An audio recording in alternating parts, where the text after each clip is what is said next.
Ce sera dans le FC Chelsea. Brouillon, pas assez disponible, incapable de changer de rythme. The Citizens ont donné une copie inacceptable. Et c'est à juste titre que Chelsea a remporté hier la coupe aux grandes oreilles. Félicitations à Chelsea. Bonjour et bienvenue à ce débrief de la Champions League sur Diaspora News.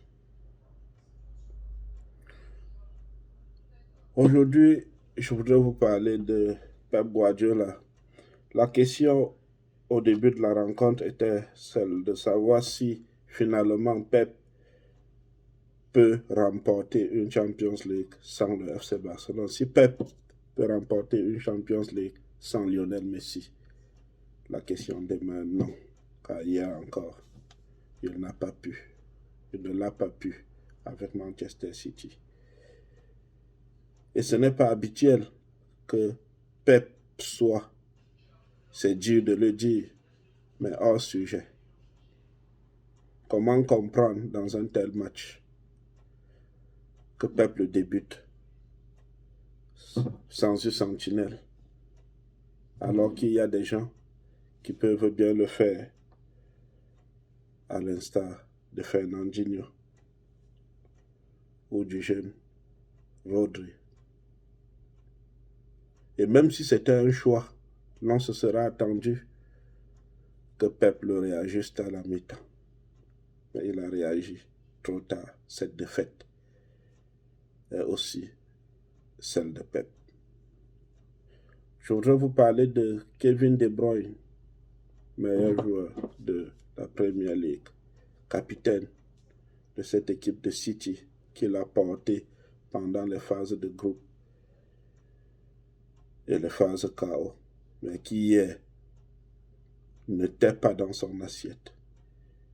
Et après son choc avec Antonio Rudiger, il a été obligé de quitter la pelouse, la tête basse. C'est une soirée qu'il n'oubliera pas de sitôt. Nous lui souhaitons un bon retour. Je voudrais vous parler de Thiago Silva, capitaine emblématique du Paris Saint-Germain, que Leonardo avait trouvé trop vieux. Il ne s'était réveillé que sur le tard pour lui proposer un contrat qu'il avait donc refusé.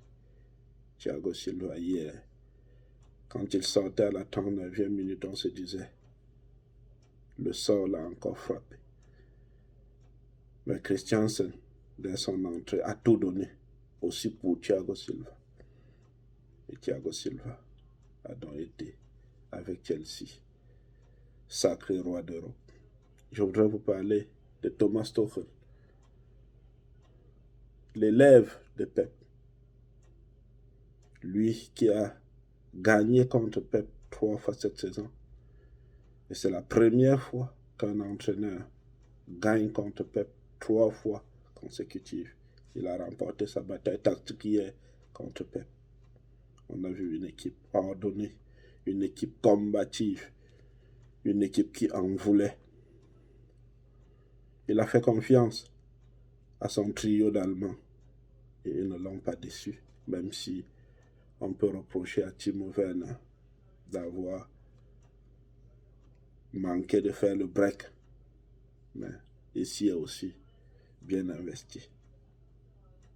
Tuchel, lui aussi, limogé du Paris Saint-Germain, parce que Leonardo, disait-il,